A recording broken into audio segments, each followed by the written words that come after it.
Hey, everybody. Welcome to The Breakdown. I'm Allison Gill, host of the Daily Beans podcast. If you were here with me last week on the Midas Touch Network on The Breakdown, you'll recall I went through the amicus brief filed by a group of lawyers, including retired Judge John Gleeson. And they had written an amicus brief about the jurisdiction of the lawsuit Donald Trump brought, the $10 billion lawsuit Donald Trump brought against the IRS that has now resulted in the $1.7 billion slush fund for the felon to felon slush fund. It's going to reward January 6th insurrectionists, domestic terrorists, domestic violent extremists, people like Rudy Giuliani, et cetera, et cetera. So we broke down that whole amicus brief. We talked about the $10 billion lawsuit. We talked about how it didn't meet the criteria for subject matter jurisdiction, right? Because for an Article III court to hear a case, the parties have to be adverse to one another. They can't be on the same side. One person can't control both sides of a lawsuit. And so therefore it should be dismissed according to the amici. And we talked about how the amici said that if the parties were negotiating, because a story had come out that they were negotiating for a $1.7 billion slush fund, but he said if the parties are negotiating on a settlement, has the DOJ, do they know how to follow the settlement rules in this kind of situation, such as you can't settle it under seal. The conditions have to be made public, and you absolutely cannot drop or initiate an audit into someone else's tax returns. Well, as it turned out, since we've spoken, lots has gone down. Trump unilaterally dropped his lawsuit because the IRS never answered, so he could just unilaterally drop it. And the judge closed the case. I believe Catherine Williams closed the case, but not after noting that there's no settlement of record here. There's no legal settlement that could come out of this lawsuit. So when the fund was set up for $1.776 billion, it was done so pursuant to nothing. The law, it's not a settlement of anything. It's just completely illegal. It's just theft. And, we were wondering, man, somebody should be able to sue to stop this slush fund, but who would have standing to do that? I was wondering if I had standing, because I had been weaponized against by the government when I was fired from my job for having a podcast about the Mueller investigation back during Trump 1.0. But that's when my good friend Harry Dunn, who is also my co-host on the Cleanup on Aisle 45 podcast, sent me his new lawsuit. Him and our other friend, Daniel Hodges, he is a Metropolitan Police Department officer who was there at January 6th. As we know, Harry Dunn, former Capitol Police officer, was there on January 6th, protecting Congress, members of Congress and the Capitol, and democracy. They have filed a lawsuit to dissolve this fund. And joining me today to talk about that lawsuit is not only Harry Dunn, but also their lawyer, Brendan Ballou. So that's what we're going to talk about on today's episode of The Breakdown.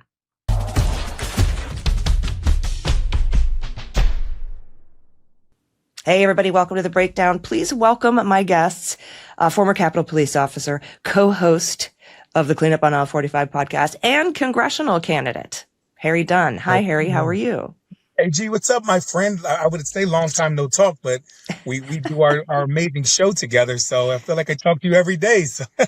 Yeah, we talk pretty much twice a week at least. And please welcome the lawyer, the mastermind behind this, and another suit that we've talked about here on The Breakdown, the one that where Katie Fang is suing to get at the Epstein files, a very novel legal lawsuit. Somebody who's not afraid to go out on a limb with novel legal theories and test the courts. Please welcome Brendan Ballou. Hi, Brendan. How are you? Hey, thank you so much for having me. This is so cool to talk to you. Andy McCabe and I also did a podcast about January 6th and all of the prosecutions there. And we talked a lot about you and your work as a prosecutor in a lot of those cases we were at the Department of Justice. Yeah. Mm-hmm. Yeah. I spent 2 years on the team prosecuting January 6th rioters. I mean, it was incredibly important, meaningful experience. But I should say I was a very small part of a very large team. There were probably over 100 lawyers that were involved at various points, many much more so than me. But, now almost all of us are out of government. Right. Because of weaponization, oddly enough, which is ironically enough, right? Ironically enough, which is what we're here to talk about today. In this lawsuit, we're gonna get it. I'm gonna ask you about some of the details, but I want to point out that you've drawn, I believe, Judge Leon. Is that correct? That's right. Yep. 74-year-old G.W. Bush appointee.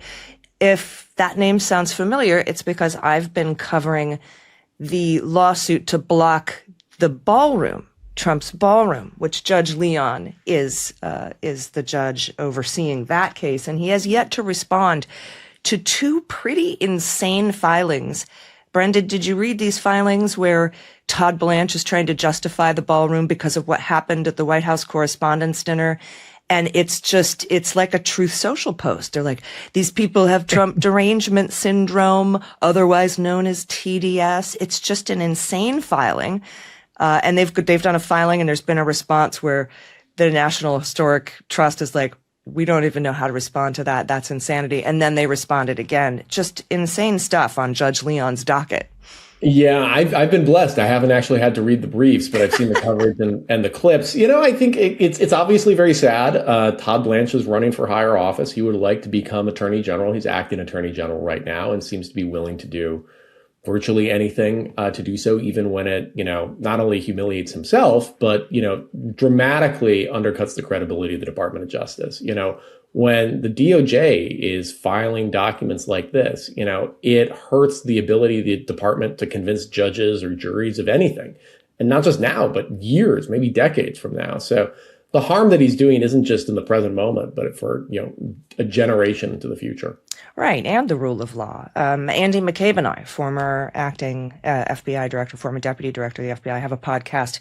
And in that podcast, we have a segment about the presumption of regularity and how it's been completely destroyed, because every week we have more examples and more examples of it. This week it was the Broadview 6, where apparently they were doing something called I can't remember the term, but basically vouching. They were vouching, where they would take a grand jury vote, get a no true bill, then remove the grand jurors that voted against them, and then vote on it again and not tell anyone that they got a no true bill.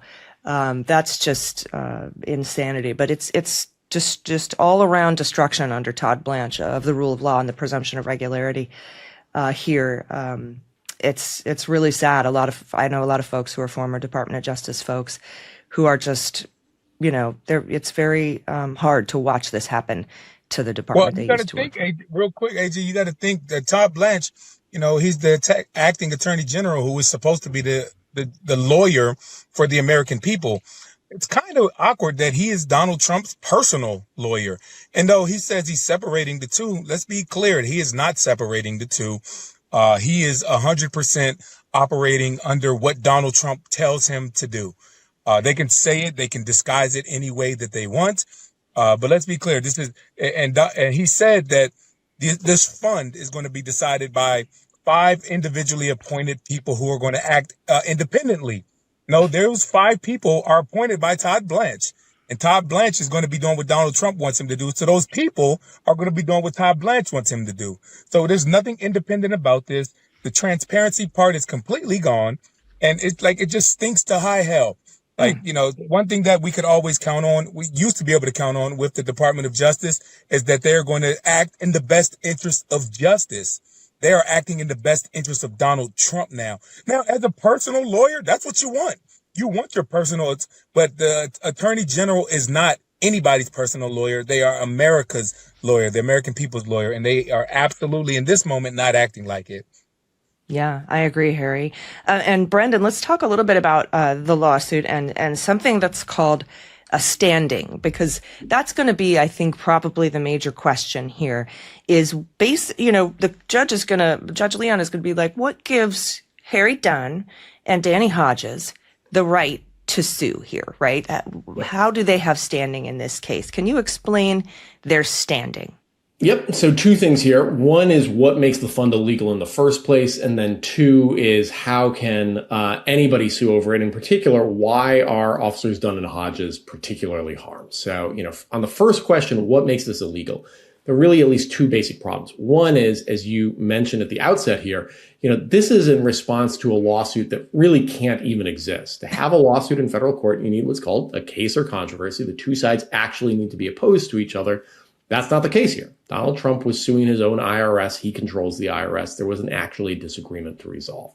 But even if there were a disagreement to resolve, the Department of Justice can't functionally create a new department or agency pursuant to a settlement agreement. I don't think Republicans would be very happy if Barack Obama, orchestrated a lawsuit and then proposed to settle it by creating the Consumer Financial Protection Bureau or something like that. That's just not how it works. Those are things that Congress has to do, which, the administration obviously has not. So, this is a fund that lacks any sort of statutory authority. The DOJ is acting completely outside of its jurisdiction and bringing establishing this.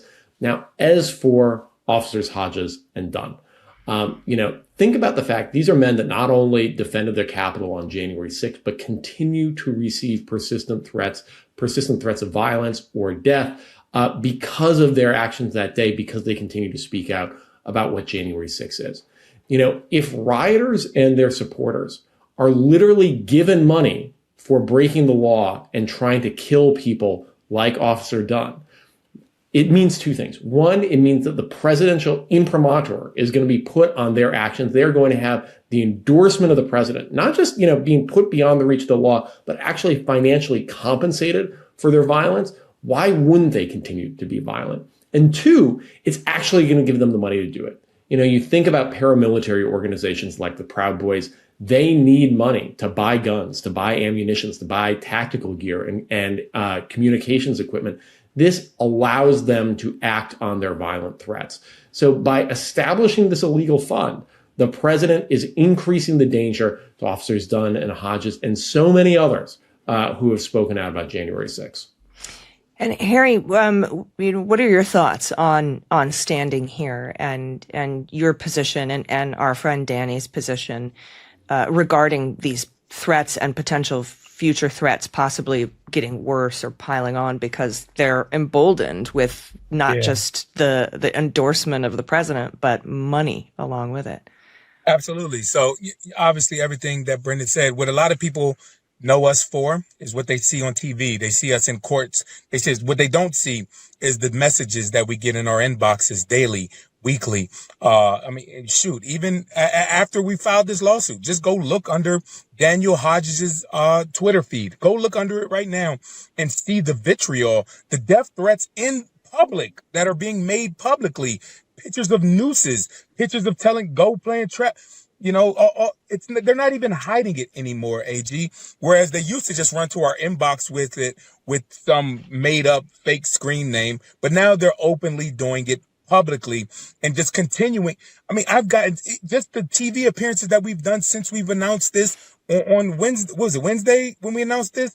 When we announced it on Wednesday, the amount of I was getting like maybe one a week here and there, but I probably got 10 or 11 since Wednesday. So it's only continued to just spike and just make us even more paranoid and just, but let's be clear, nothing is going to stop me. You can't win. They're not going to bully me or threaten me to shut up. What's right is right. What's wrong is wrong. And we're always going to continue to stand up for it. But it's scary. My family members are calling me.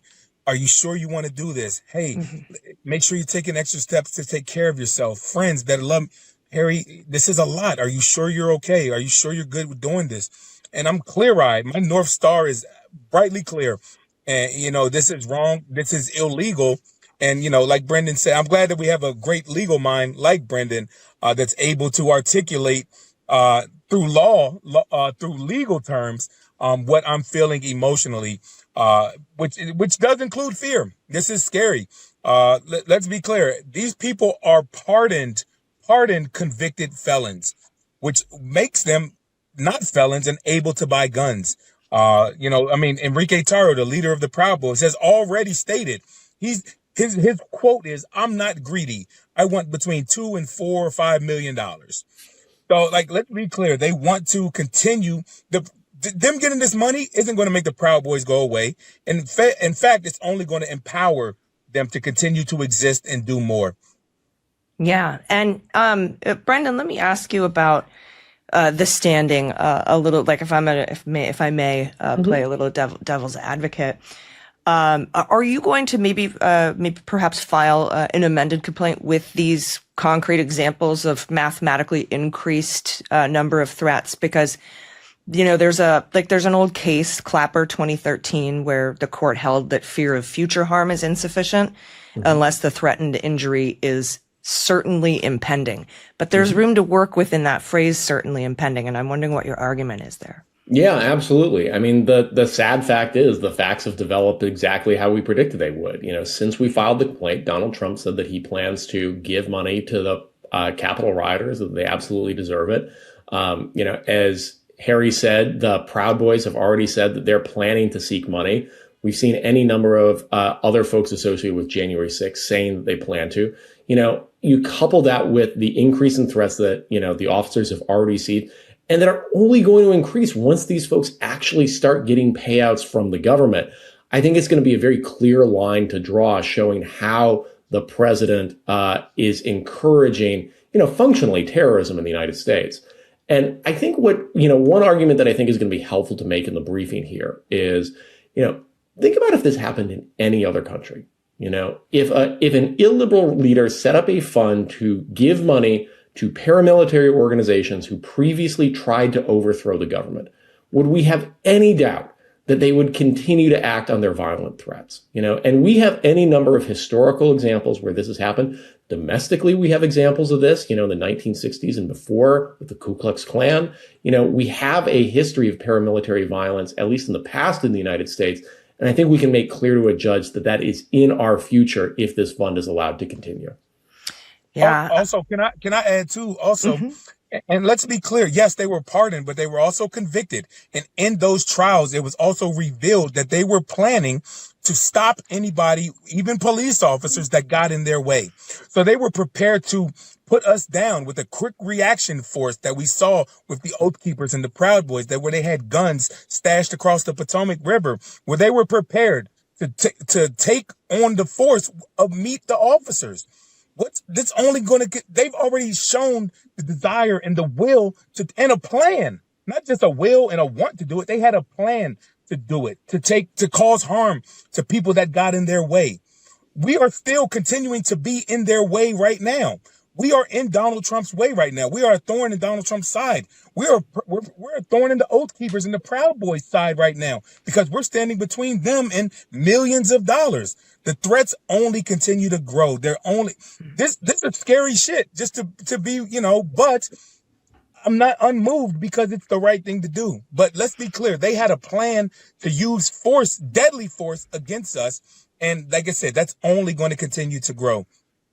Yeah, not much different from the plan of one Cole Allen, who fired upon the White House Correspondents' Dinner, bringing weapons across state lines. They stashed theirs, the Oath Keepers and the Proud Boys, across the Potomac for a quick reaction force. This guy just checked into the Hilton where the White House Correspondents' Dinner was going to be, and nobody decided it would be a good idea to make it a national special security event. But I digress. Let's talk a little bit about another way that people are trying to stop this. I know Jamie Raskin has introduced legislation, and Harry, I want to read what Jamie Raskin has to say about this slush fund and get your reaction and get yours too, Brendan. He says Trump is trying to commandeer nearly $1.8 billion in taxpayer funds to bankroll a slush fund for January 6th cop beaters and aggrieved MAGA foot soldiers. This massive abuse of public money also has glaring constitutional defects. Only Congress has the power to appropriate federal dollars, and we didn't appropriate a cent for the J6 Millionaire Trust Fund. That's why I'm introducing the No Taxpayer Funded Settlement Slush Funds Act to shut down this highway robbery and restore basic guardrails on how taxpayer dollars are spent. So I think it's interesting that Congress is taking a look at that. And I also want to say it's not just Democrats. Republicans hate this too. Tom Tillis called it stupid on stilts. McConnell said it's corrupt. It's brought, take your pick, whatever. Who, by the way, McConnell could have prevented all of this by just voting to convict after January 6th in the Senate. But anyway, talk a little bit about what our Congress members are saying about this fund as well. I always love hearing what Jamie Raskin has to respond, especially about this. He has such a way with words, and he has such a brilliant knowledge of the Constitution, of how things work. So it's kind of like if Jamie Raskin says it from God's ears, it must be true, and it must be 100% right. But that's just my little praise for Jamie Raskin about how great he is. But look, he's entirely right. And also, like you said, Allison, it is not just Democrats, it's Republicans. But also, Brendan and I were talking earlier, what if Congress does pass a law to stop this? Great. And there's a chance that it may pass both chambers. It will be an uphill battle because I won't hold my breath for Republicans to do the right thing. It's just, we've seen it with the plaque that we're still fighting now. Republicans had the opportunity to do it, and they still won't honor the police. So I won't hold my breath for Republicans to do the right thing. But it's just for chance, if they do the right thing. What will happen afterwards? It has to go to Donald Trump's desk to be signed into law. There's no way in hell Donald Trump signs this. So I think the best action, the best recourse to stop this is the lawsuit that we have going forward. Yeah. And Brendan, I'll give you the last word. Anything else you want to say about the lawsuit and your thoughts on its chances and what the next steps are? Yeah. Well, bottom line, let me first thank my colleague, Sam Ward Packard, who really came up with this case and, executed on it in 40 hours, which is just incredible. And thanks to, Danny and Harry for, their courage in bringing cases like this. They have been, they were heroes on January 6th. They continue to be heroes for what they're doing. I think that this is ultimately going to have a court resolution. I think we are going to be able to move quickly here. I think the advantage that we have is that Donald Trump is absolutely committed to funding the most violent people who are acting on his behalf. And because of that, I think the risks are very real. And I think the courts are going to recognize that. All right. Well, we look forward to seeing the next steps, obviously. Harry, thank you so much for all you're doing. Brendan, appreciate you. And thank you both for coming here on the breakdown to explain the lawsuit a little bit, to talk about standing and where we are and how we're going to move forward on this. Everybody, if you want to, this is pro bono work. And if you would like to support this lawsuit, I got so many messages, I have to tell you, both of you, from listeners and viewers of this and the Daily Beans podcast. How can I help? How can I pitch in with this lawsuit to help stop this slush fund, this highway robbery? Under the guise of weaponization, which is what we see from this DOJ against Trump's political enemies every day. And you sent me a link that you can actually donate. There's a 501c3, so it's tax deductible. And if you want to make a donation to help support this lawsuit, you can do it at publicintegrityproject.org. We'll put that up here on the Chiron, publicintegrityproject.org. Gentlemen, thank you so much for joining me today. I really appreciate it. Thanks for having us. Thank you. Everybody else, we'll see you next week on The Breakdown.